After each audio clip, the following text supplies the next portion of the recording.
How's it going, guys? Black-Shenron here. First, I'm going to ask you to like, comment, and subscribe, and watch the video all the way through if you can. Pressing the subscribe button does nothing to harm you. It actually helps you seeing my content faster. Hit the bell so you know when I drop a video. I know it's YouTube, when it comes to my channel, is kind of iffy with that.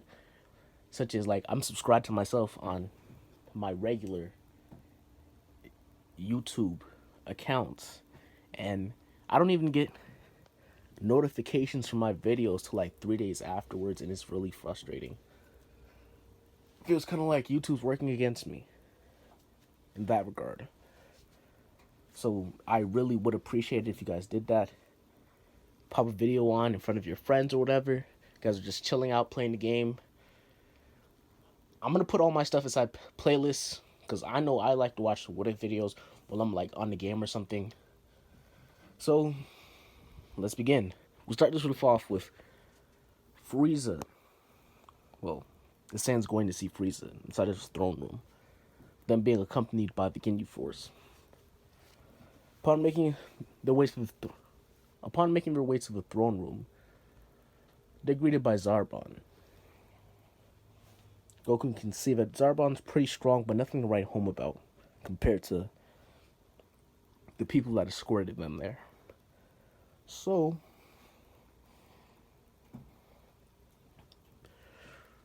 Zarbon guides them to Frieza's throne room. Frieza, at this point, is on top of a massive throne, which you can really tell seeing the small frame of his first form compared to just the height and size of the chair. Goku begins whispering to Raditz, asking who this child is, who this midget is.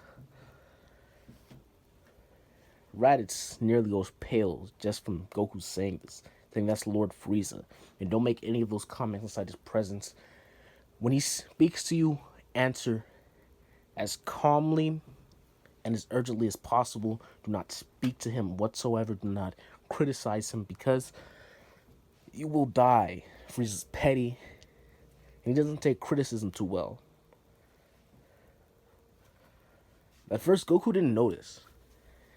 He just saw that this weird-looking guy was on the throne. And as soon as he begins attuning his senses and feeling Frieza's power level, he begins sweating. Just from the feeling of Frieza's power level, his energy is evil. It nearly makes Goku fall to his knees. He begins looking at the other Saiyans who are a bit shaken, but this isn't anything they've seen before. They're nowhere near the same reaction that Goku has. Goku actually begins a bit of a admiration for the Saiyans, with all of them being puddles in front of a tidal wave in comparison to Frieza's power, and they still intend to overthrow him and kill him. And the way they spoke on the way here, their resolve is very adept and deep. This is when Frieza, who's actually kind of dozing off, not really seeing any of the Saiyans as anything worthwhile, then he doesn't really care about the mission briefing itself. So Frieza tells them that Zarbon will hand them their next mission and tells them to go do whatever they do with their time until that time is. And they quickly leave, with Frieza not so much as gazing at Goku. In his eyes, once you've seen one monkey, you've seen them all. No matter how powerful he can possibly be, there's still ants to him, so what's the point of memorizing names or anything like that? There's really no point. One day when the Saiyans annoy him enough, he'll just kill them all. So it's irrelevant to know the names of lesser beings. Or so he thinks. Goku and the others make their way back to their pods. Upon making their ways inside the pods, Bulma, who actually was not allowed inside the was actually not allowed inside of the throne room herself, greets Goku on his way out, and she realizes that he's visibly shaken. And when he went in, he had a confidence to him. As far as he's known Goku, he's always had a confidence to him, even when fighting strong opponents. He was always confident that he could beat them. The Goku that came out of that throne room, she doesn't really recognize. He's shaken up and he seems ready to run. Like he's seen something in there so terrifying that it's broken his resolve and scared him.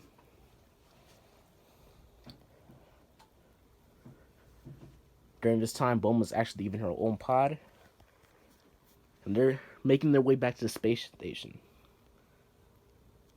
Goku actually does want to ask questions to the others, but he's not really in the state of mind to do so, in his opinion. So he closes that channel off, and Goku and Bulma begin speaking, with her asking what happened in there. Goku tells her that he saw something that shouldn't exist, a power that no one should possess. The power that Frieza is in possession of. It makes all of them look like ants.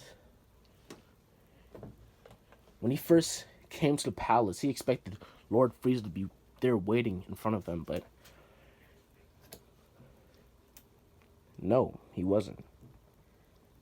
Goku deduces that the only reason Frieza would be waiting in front of him is if he's wary of the Saiyans at all. Goku realizes that he's not wary of them. He doesn't care about them. He doesn't fear them. He doesn't fear them individually other than the Super Saiyan legend. Or so he's been told by Vegeta. The amount of power that he has, he can afford to be arrogant.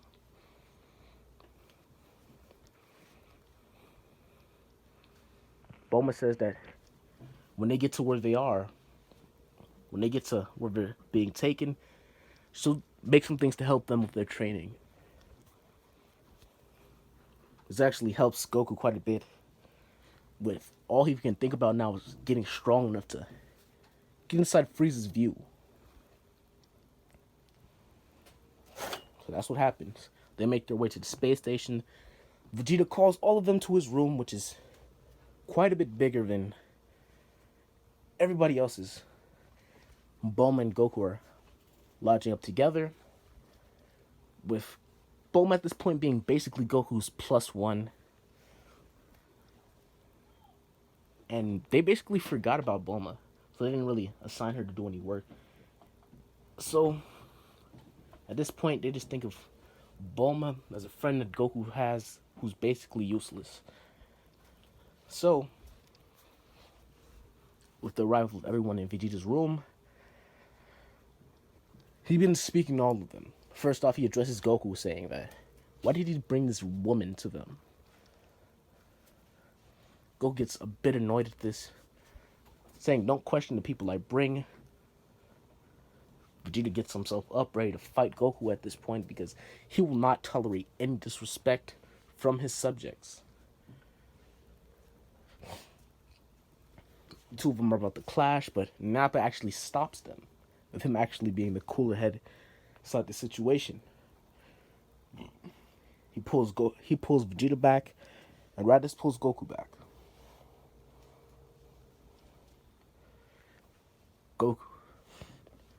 Vegeta tells Goku to watch his tone when he's speaking to him, because Goku's nothing but a low-class Saiyan. Well, let me bring that back. Okay, guys? He's not a low-class Saiyan. He's not a low-class Saiyan. Vegeta actually says to watch his tone. Although he is a high-class Saiyan, he still cannot compare to Saiyan royalty. The only reason he's able to speak in his presence is because he's a high-class Saiyan. If he were one of the lower class, he'd be immediately executed. Goku does not really think about this at all. He continues snarling at Vegeta.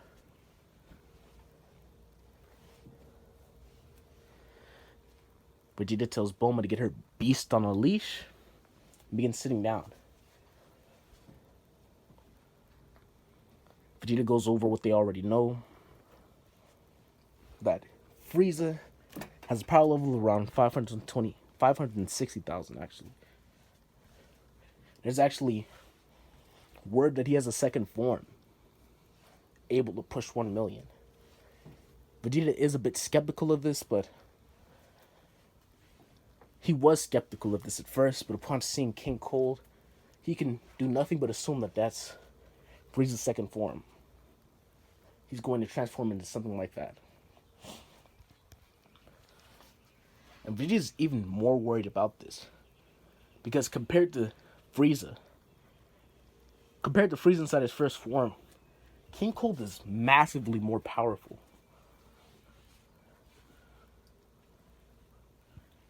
What they are to Frieza right now, what Frieza in his first form is to King Cold. So, he decides that they need to grow their strength.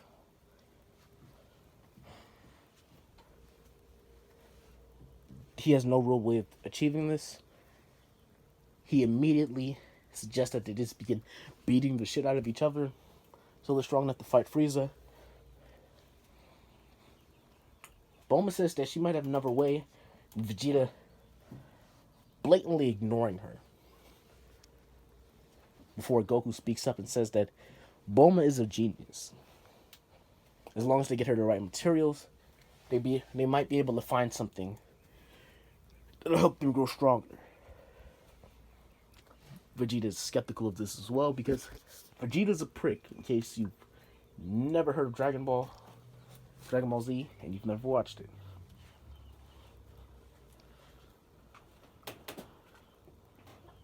We cut to around a month down the line, with Bulma just finishing what she needed to complete. Some gravity chambers, as well as improved healing tanks, compared to what the Frieza Force usually uses. She modified the machines and the liquid to make it quite a bit more effective. They're actually not doing this in the original rooms. They found an abandoned room during the lower levels where the prisons are.